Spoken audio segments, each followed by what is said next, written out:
Betrayal doesn't announce itself. It doesn't walk through the front door and shake your hand.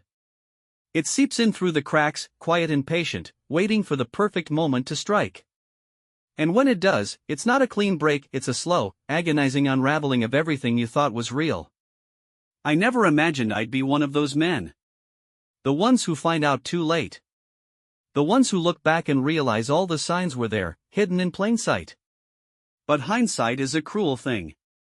It only grants clarity after it's too late to change anything. It started with a phone call. A single, unexpected moment that split my life into before and after. It was an ordinary Thursday. Or at least, I thought it was. I had spent the morning drowning in work, sifting through spreadsheets and answering emails that blurred together into one long stretch of monotony. The kind of day that felt endless. Then my phone buzzed. Unknown number. I almost ignored it. I hated answering calls from numbers I didn't recognize. 9 times out of 10, it was either a scam or a telemarketer trying to sell me something I didn't need. But something about this one gave me pause. I hesitated for a moment before picking up. Is this Michael Carter? The voice on the other end was rough. A man. Someone I didn't know. Yeah. Who is this? There was a brief silence. Then he exhaled. You don't know me. And I don't care if you believe me. But if you want the truth, check your wife's messages. The plumber.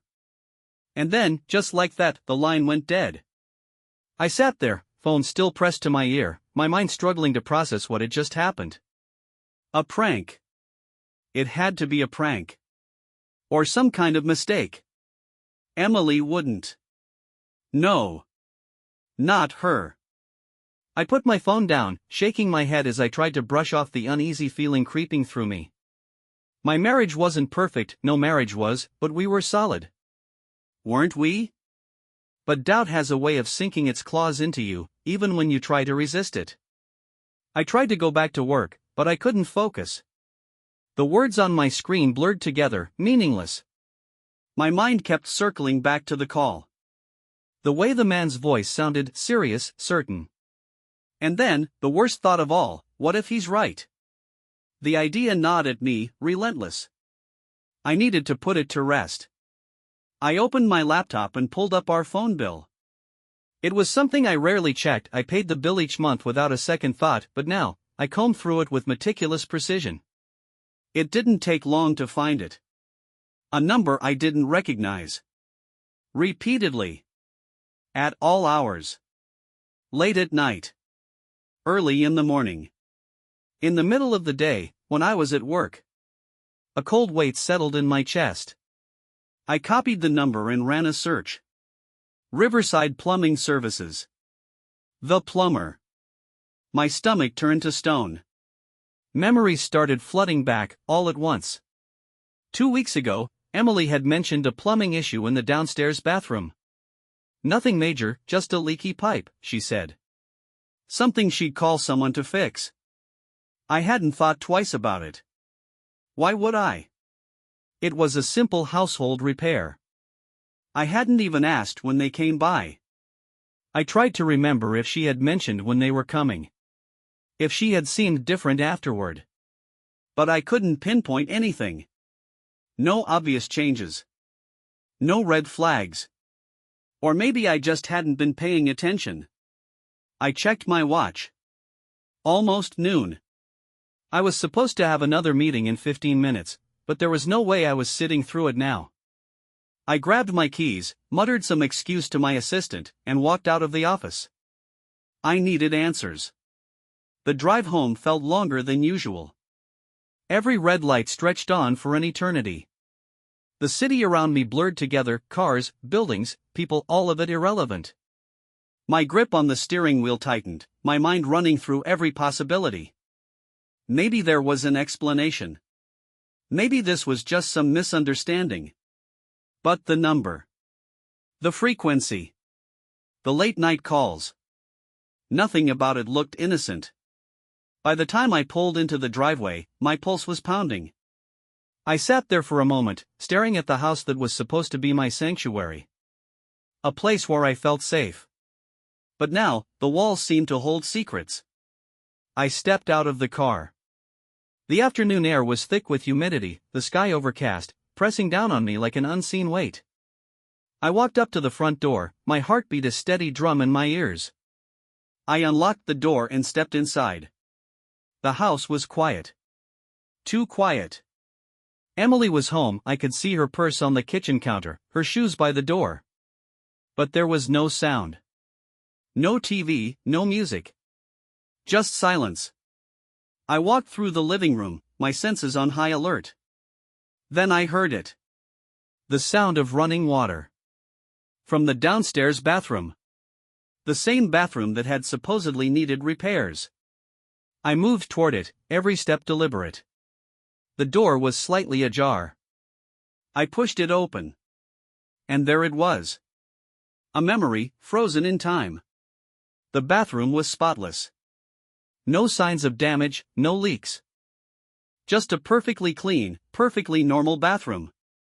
But on the sink counter, something caught my eye. A receipt. I picked it up. Riverside Plumbing Services. Paid in cash. No official invoice. The date was 2 weeks ago. The day she had mentioned the plumbing issue. A name was scribbled at the bottom. Jason Miller. I didn't recognize it. I stared at the paper for a long time, my thoughts spiraling. Then something else caught my attention. A smell. Faint, but unmistakable. Cologne. Not mine. My stomach clenched. It was like a puzzle clicking into place, piece by piece, forming a picture I didn't want to see. The phone calls. The secrecy. The bathroom that had never really needed fixing. I stood there, gripping the receipt, my breath coming in slow, measured inhales. The betrayal wasn't confirmed. Not yet. But I could feel it. A truth that had been lurking beneath the surface, waiting for me to finally acknowledge it. I wasn't ready. But I had no choice. I turned and walked back toward the living room. Emily would be home soon. And I was going to get the truth. Emily walked through the front door just as I was pouring a glass of water. She looked the same as always, calm, composed, like she hadn't spent the past 2 weeks hiding something from me. I stayed by the counter, watching her as she set her purse down and slipped off her shoes. She didn't notice my stare, or if she did, she pretended not to. She walked past me toward the fridge.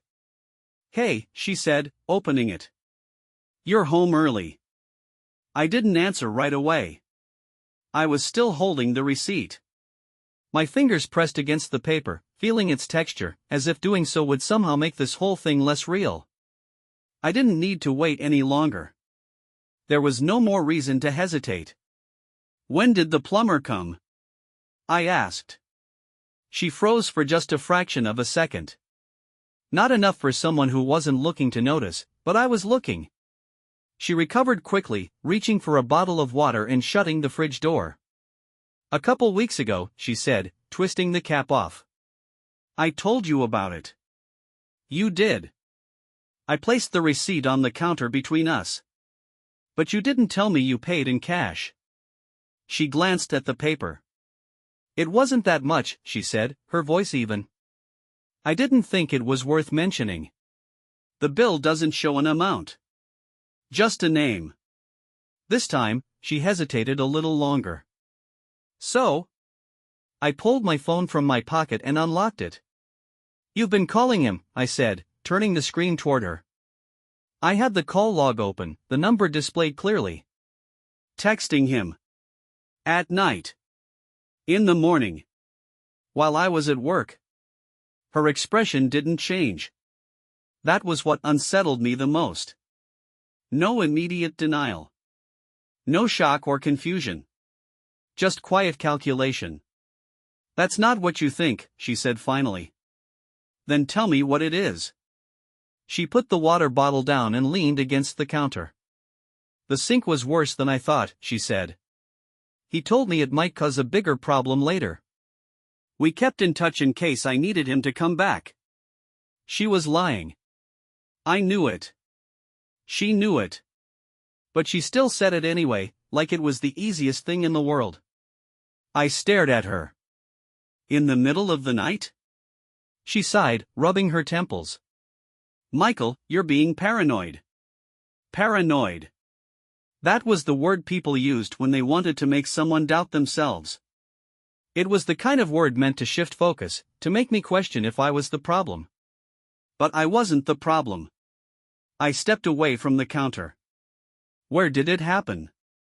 I asked. Her eyes flickered. What? With him. I pointed to the receipt. Where?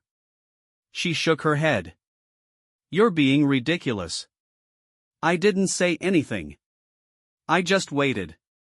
She held my gaze for a long moment before finally looking away. That was all the confirmation I needed. I felt something inside me shift. Something irreversible. How long? I asked. It's not what you think, she repeated. Then tell me what it is. She exhaled. Once, she said. It was a mistake. A mistake. The word sounded empty coming from her mouth. Mistakes happened by accident. This hadn't been an accident. I ran a hand through my hair, trying to process the weight of what she had just admitted. The ground beneath me felt unsteady, like I was standing on something that had cracked without me realizing it. How long were you going to keep this from me? I asked. She swallowed. I wasn't. You weren't? I laughed, but there was no humor in it. You had 2 weeks. She folded her arms across her chest. I didn't want to hurt you. I clenched my jaw. That didn't stop you before. She didn't have an answer to that. The silence stretched between us, thick and suffocating. She wasn't crying. She wasn't begging for forgiveness. She wasn't doing any of the things I had always imagined someone would do in this situation. She just stood there, waiting for me to decide what to do next. I turned and walked to the living room, needing space. My mind was moving too fast, jumping between anger and disbelief, between wanting to scream and wanting to leave and never come back. She followed me. Michael, please. It didn't mean anything. I sat down, resting my elbows on my knees. It meant something to me. She sighed again. It's over. I looked up at her. That doesn't change what happened. For the first time, she looked uneasy. She shifted her weight, glancing toward the window. I don't know what you want me to say. I shook my head. There's nothing you can say. She sat down across from me. I love you. I let the words hang in the air. Once, they would have meant something. Now, they felt like nothing more than another attempt to control the situation. I leaned back against the couch. I need time. Her face hardened slightly. Time for what? To figure out what happens next. She didn't respond right away. Then, finally, she nodded. Okay. But I could tell she wasn't afraid of losing me. Not really. She thought I would stay. That I would eventually push it aside and move on like nothing had happened. She didn't understand.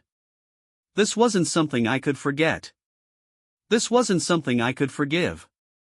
The damage was already done. And now, it was just a matter of deciding what to do with it. Emily stayed quiet for the rest of the evening. She moved through the house as if nothing had changed, but there was an unspoken tension between us. Every movement, every glance, every small action carried weight.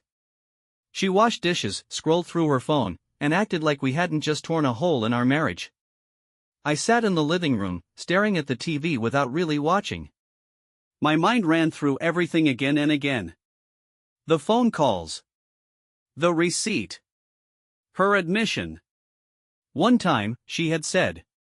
A mistake. But mistakes didn't come with late-night messages and paid-in-cash transactions. Mistakes didn't come with hesitation and carefully chosen words. The more I thought about it, the angrier I became. At some point, she walked past me and headed upstairs. I didn't ask where she was going. A few minutes later, I heard the shower turn on. That was when I stood up. I had given myself time to process, to think, but the truth was, I didn't want time. I wanted answers. I went upstairs and opened the bedroom door. Her phone was on the nightstand, screen facing up. She never left it unlocked, but she hadn't been expecting me to come up so soon. I picked it up, tapped the screen, and saw the last messages. The plumber's number. Jason. She had deleted most of them, but a few remained. I can't do this anymore. We need to stop. It was a mistake. But there was no response from him. Just her messages, unanswered. She had tried to cut it off. That was clear. But the question wasn't whether she wanted to end it now. The question was why it had started in the first place. The water shut off. I put the phone back and stepped away just as the bathroom door opened. She walked out, wrapped in a towel, hair damp. When she saw me standing there, she hesitated for a second before continuing toward the closet. "We're not done talking," I said. She grabbed a pair of pajamas from the shelf. "I already told you everything. You told me what you thought I wanted to hear." She didn't answer. I stepped closer. "How did it happen?" She turned around, clothes still in her hands. "What do you mean? How did it start?" She sighed, rubbing her forehead. "I don't know, Michael. It just did. People don't just fall into situations like this." She looked at me, and for the first time, I saw something behind her expression: exhaustion. As if she was tired of this conversation before it even started. I clenched my jaw. "Tell me the truth." "I already did." "Not all of it." She hesitated. "You want the truth? Fine. He came to fix the sink. We talked. He flirted. I ignored it. He finished the job. Left. That was it. I waited." She looked at the wall, not at me. "Then I called him again. I told you the sink was leaking again, remember?" I remembered. 2 weeks ago, she had mentioned it briefly, in passing. A small complaint over dinner, nothing that had stood out at the time. "He came back," she continued. "We talked again. He was easy to talk to." I felt something sharp in my chest, but I kept my face neutral. "And then?" She swallowed. "And then it happened." I let her words sink in. She wasn't apologizing. She wasn't crying. She was just stating facts, like it was nothing more than a series of events. "Did you plan it?" I asked. Her eyes snapped to mine. "No. But you called him back." She opened her mouth, then closed it. "I didn't plan for it to happen." "But you wanted it." She didn't answer. That was all I needed to know. I stepped back, my pulse hammering. "You didn't stop it." She didn't deny it. I exhaled slowly. "Where did it happen?" She hesitated. "Does it matter?" "Yes." She looked away. "In the bathroom." I felt my fingers curl into fists. The same bathroom where I had found the receipt. The same place where I had stood hours ago, feeling like something wasn't right. "How long?" I asked. "It was once." "You expect me to believe that?" "I don't care what you believe." I took a step toward her. "Say that again." She swallowed. "Michael, I." "Say it again." Her hands tightened around the towel. "I didn't mean it like that." I stared at her. The woman in front of me wasn't the same one I had married. Or maybe she was, and I had just never seen this side of her before. "You didn't mean to hurt me," I said. "But you didn't care enough to stop it." She stayed silent. I shook my head. "You disgust me." Something in her expression changed. Her jaw clenched. "Then leave." I wasn't expecting that. I stared at her, waiting for her to take it back. To tell me she didn't mean it. But she didn't. That was when I realized she thought I would stay. That, no matter how much I hated what she had done, I wouldn't walk away. She was wrong. I turned around and walked toward the door. She didn't stop me. Downstairs, the house was quiet. Empty. But it wasn't mine anymore. It was just a place where things had happened. Where I had been lied to. Where I had been made into a fool. I grabbed my keys and walked out. She could sleep in the bed she had ruined. I drove without direction, my hands gripping the steering wheel, my thoughts running through every moment of the past few hours. Emily had looked me in the eye and admitted everything without shame. She hadn't begged for forgiveness. She hadn't even tried to stop me from leaving. She just stood there, waiting for me to make a decision she assumed I wouldn't make. She thought she had control over this. She was wrong. I pulled into an empty parking lot and turned off the engine. The silence inside the car was suffocating, but I needed to be alone for a moment, away from that house, away from her. My phone was on the passenger seat. The unknown number from earlier that day was still in my recent calls. The man who had tipped me off. I picked up the phone and called back. It rang twice before a voice answered. "Figured you'd call," the man said. I recognized his voice immediately. Rough, direct. The same one that had shattered my world earlier. "Who are you?" I asked. The man let out a breath. "Doesn't matter who I am. What matters is that I don't like working with liars." "You work with him." "Used to." I sat back in my seat. "Why did you call me?" A pause. "Because I don't respect men who mess with another man's wife." And because he wouldn't shut up about it. I felt my jaw tighten. "He talked about it?" The man let out a humorless chuckle. "Yeah. He thought it was funny. Bragged about how easy it was. Lonely housewife, bored, looking for attention." The man's voice lowered. "That's what he said." I clenched my fists. "I told him he was an idiot," the man continued. "Told him not to mess around with married women, especially not in the same town where we work. But he didn't listen. Thought he was untouchable." I took a slow breath. "Where is he now?" The man hesitated. "Look, I called you because I thought you deserved to know. What you do with that information is up to you. I just want to talk." The man sighed. "Yeah, I'm sure you do." I didn't say anything. I just waited. After a moment, he spoke again. "He's at a bar. Bailey's. I'll send you a picture of him now." I knew the place. Small, dimly lit, filled with regulars who didn't ask questions. The kind of place where a man could say whatever he wanted without consequences. I ended the call without another word. The drive to Bailey's was short. I parked across the street and sat there for a moment, watching the entrance. People came and went, some stumbling, others laughing. But I wasn't here for them. I stepped out of the car and walked inside. The air was thick with smoke and the smell of cheap beer.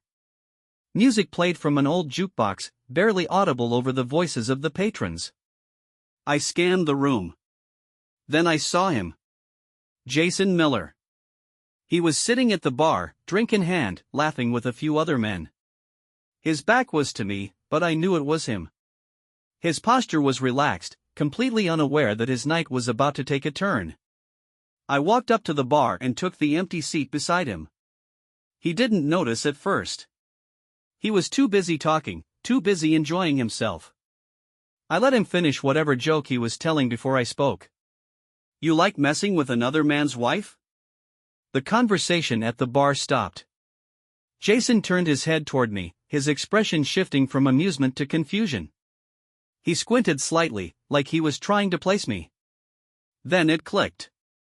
His shoulders tensed, but he forced a smirk. "Michael, right?" He took a sip of his drink. Didn't expect to see you here. I kept my gaze on him.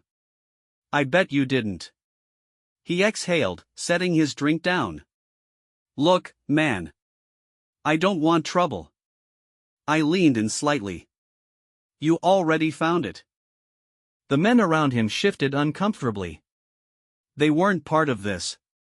They weren't the ones who had done anything. But they could feel it, the weight of what was coming. Jason sighed. Look, I get that you're upset. But it wasn't like that. I tilted my head. It wasn't? He ran a hand through his hair. It was just something that happened. You don't get to decide what it was. He picked up his drink again. She came on to me, man. I didn't force her. I grabbed his wrist before he could take another sip. He tensed, eyes widening slightly. You think that matters? I asked. The bartender looked over, but he didn't say anything. This wasn't the kind of place where people got involved. Jason swallowed. Look, I'm sorry, alright? I didn't mean. I squeezed his wrist tighter. You knew she was married. His jaw clenched. Yeah. And you did it anyway. He nodded slowly. Yeah. I let go of his wrist. He pulled back slightly, rubbing it. So, what now? He asked. I took his drink and threw it across the bar. The glass shattered against the wall, the liquid spilling onto the floor. The room went silent. Jason stood up quickly, chair scraping against the floor. You're crazy, he muttered. I stood up, facing him. You have no idea. For a moment, it looked like he was going to swing. His hands clenched, his body tensed. But then he looked around, saw the eyes on us, and hesitated. I leaned in close enough that only he could hear me. You ever go near her again, I'll make sure you regret it. He swallowed hard. It won't happen again. I didn't say anything else. I just turned and walked out of the bar. As soon as I stepped outside, I took a deep breath, trying to calm the storm inside me. Confronting him had been necessary, but it hadn't fixed anything. The damage was still there. Emily had done this. She had opened the door for a man like that. And now, she would face the consequences. When I pulled into the driveway, I sat in the car for a long moment, staring at the house. Nothing about it had changed. The porch light was still on, the curtains were drawn, the front door was closed just as I had left it. But I knew that inside, everything was different. I wasn't coming home. I was returning to end something that had already been broken beyond repair. I stepped out of the car and walked to the front door, unlocking it with steady hands. The moment I entered, I saw Emily sitting in the living room. She had changed into casual clothes, something comfortable. She had been waiting. She had known I would come back. The way she sat, silent, motionless, told me she had spent the last few hours thinking about what would happen next. The house was quiet. There was no television playing, no music, nothing. The only sound was the faint ticking of the clock on the wall. It felt like the entire space had been drained of life. I closed the door behind me and stood there, looking at her. She didn't speak. She didn't ask where I had been or what I had done. She must have known I had confronted him. She didn't ask what had happened, because the answer didn't matter. This wasn't about him. It never had been. He was nothing. Just a reminder of the decision she had made, a symptom of a problem that could never be fixed. I walked past her and sat down across from her. The distance between us felt vast, even though we were only a few feet apart. I had spent the drive thinking about what I wanted to say, if there was anything left to say at all. I had thought about the questions I could ask, but I already knew the answers. Nothing she said would change what had happened. There was no excuse, no explanation that would erase what she had done. I had given her a chance to fight for this. A chance to say something that might have made me stay, even if I didn't believe it. She hadn't taken it. She had admitted it was a mistake, but she hadn't tried to fix it. She had accepted the consequences before I even had. That made my decision easier. There was no more reason to stay. I stood up and walked to the hallway closet. I pulled out a suitcase, the same one I had used for work trips, the same one I had packed for vacations with her. This time, it was for something else. I placed it on the floor and unzipped it. I started packing without looking at her. Clothes, essentials, nothing unnecessary. I wasn't taking much. Just enough to leave. I wasn't going to drag this out with arguments or last-minute regrets. This wasn't a discussion. It was a decision. She didn't move. She didn't ask me to stop.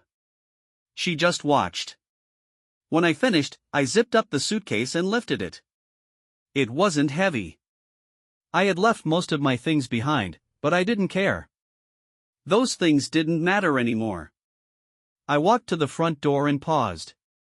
I expected her to say something, to react in some way. She didn't. She sat there, still, her hands resting on her lap. I stepped outside and closed the door behind me. The night air was cold. I walked to the car, placed the suitcase in the back seat, and got in. I started the engine and pulled out of the driveway without looking back. The next day I woke up in a hotel room with no familiar sounds around me. No quiet footsteps from the hallway, no coffee machine running in the kitchen, no soft murmur of a television left on in the background. Just silence. The bed felt unfamiliar, too stiff, too cold. I had barely slept. My body was tired, but my mind had stayed awake long after I turned off the lights. The weight of everything that had happened still sat heavy in my chest, but there was nothing left to do about it. I got out of bed and checked my phone. No missed calls. No messages. I had expected that. Emily hadn't reached out. She hadn't asked where I had gone, hadn't begged me to come back. She had let me leave without a fight, which only confirmed what I had already known. Whatever we had before was gone. Whether it had disappeared the moment she made her choice or had been falling apart long before that didn't matter. What mattered was that I had walked away, and she hadn't stopped me. There was nothing left for me in that house. I wasn't going back. I had thought about where I would go next. I had enough money saved to get an apartment, enough to start over somewhere else without struggling. But that wasn't the problem. It wasn't about where I lived. It was about what came after.